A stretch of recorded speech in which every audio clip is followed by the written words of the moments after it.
आज हम अशोक के द्वारा किए गए प्रशासनिक सुधारों पर चर्चा करेंगे। अशोक का साम्राज्य आपने पढ़ा विशाल था, लेकिन अशोक ने न केवल एक साम्राज्य की स्थापना में सहयोग दिया था, अपितु उसने धम्म नीति को अपना के एक अलग ही राजत्व का सिद्धांत जो है वो प्रस्तुत किया था। और इसके साथ ही उसने अपनी शासन व्यवस्था में समय समय पर अनेक सुधार किए थे। और अशोक के विचारों की जो मौलिकता थी उन्हें उसने लागू करने का प्रयास किया था। उसने न्याय प्रशासन जो है उस पर अपना विशेष ध्यान दिया। इसके साथ ही उसने अधिकारियों को ये आदेश दिए थे कि वो ईर्ष्या, निष्ठुरता, अकर्मण्यता, आलस्यता आदि दोषों से बचें और न्यायपूर्ण ढंग से शासन प्रशासन को स्थापित करें। जब हम अशोक के द्वारा किए गए प्रशासनिक सुधारों की बात करते हैं तो कुछ मुख्य जो हैं वो निम्न हैं। जैसे सबसे पहला सुधार जो था अशोक का, वो था धर्म विभाग की स्थापना। इसके पूर्व किसी भी सम्राट ने, किसी भी शासक ने धर्म विभाग की अलग से स्थापना नहीं की थी। अशोक ने न केवल इस विभाग की स्थापना की, अपितु इसके अंतर्गत उसने धर्म महामात्रों की नियुक्ति की। और इन धर्म महामात्रों की नियुक्ति का मुख्य उद्देश्य जो था वो ये था कि वे बिना किसी भेदभाव के समस्त लोगों के नैतिक आचरण और आध्यात्मिक उन्नति के विकास में सहयोग दें। धर्म महामात्र जो थे वो लोगों के बीच जाते थे, उन्हें नैतिकता का, और अशोक का जो धम्म था जिसमें नैतिकता ही मुख्य रूप से समाहित थी, उसका उपदेश देते थे। इसके अलावा वो वृद्ध लोग, बच्चे आदि को आवश्यक दान की व्यवस्था करवाते थे। दंडित व्यक्ति जो थे उनकी रिहाई की व्यवस्था करवाते थे। और अशोक के 5वें शिलालेख में भी इनके द्वारा किए गए सुधारों की पुष्टि होती है।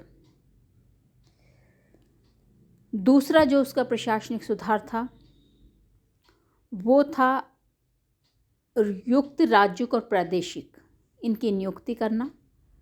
और इनकी नियुक्ति के अलावा उसने तीसरे शिलालेख में विदित किया था कि युक्त राज्यिक और प्रादेशिक जो हैं वो हर 5 वर्ष राज्य का दौरा करेंगे। और इस दौरे का जो मुख्य उद्देश्य रहेगा वो अशोक के धम्म को प्रचारित करना और प्रजा की दशा का निरीक्षण करना। तीसरा जो उसका सुधार था वो था अशोक ने अपनी प्रजा के हितों की पूर्ति हेतु उसने ये सूचना दी थी, आदेश दिया था कि प्रजा किसी भी समय उससे मिल सकती है।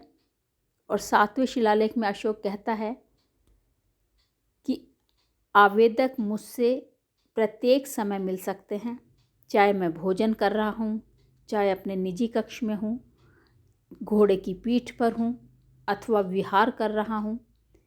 प्रजा की दशा जानने के लिए उसने ये घोषणा तो की ही थी, इसके साथ साथ उसने प्रतिवेदकों की भी नियुक्ति की थी। और ये प्रतिवेदक हर समय सभी जगह सम्राट को प्रजा से संबंधित सूचनाएं भेज देते रहते थे, भिजवाते थे। और इस सुधार कार्य के पीछे उसका जो मुख्य भाव था, मुख्य उद्देश्य था, वो था जन जन तक पहुंचना और जन कार्यों को एक तरह से जन तक पहुंचाना।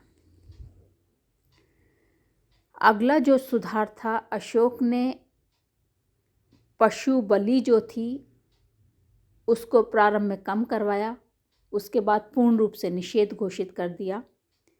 और इसके लिए उसने राजकीय यज्ञों और अनुष्ठान जो होते थे जिसमें बलि दी जाती थी उनको बंद कर दिया। विशेष अवसरों पर उसने बंदी जो थे उनको मुक्त करने की प्रथा आरंभ की। अशोक ने न्याय के क्षेत्र में भी सुधार किए।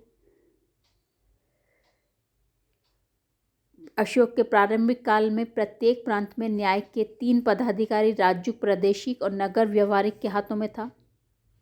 तीनों जो हैं वो अपने ढंग से न्याय करते थे। न्याय समता के आधार पर होता था और इन समता के आधार पर न्याय हो इसके लिए अशोक ने राजूक नामक अधिकारी जो था उसको ये अधिकार बढ़ा दिया था कि उसका काम था कि अगर कोई न्याय व्यवस्था में दोष है तो उसको दूर करना और सम्राट को परिचित करवाना।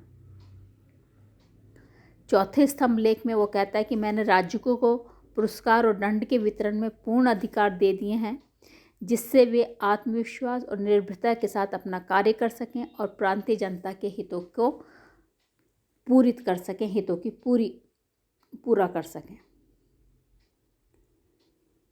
अगला जो सुधार था, अशोक ने अपने समय में जो दंड विधान था जो कि कठोर था उसको थोड़ा कम करने का प्रयास किया।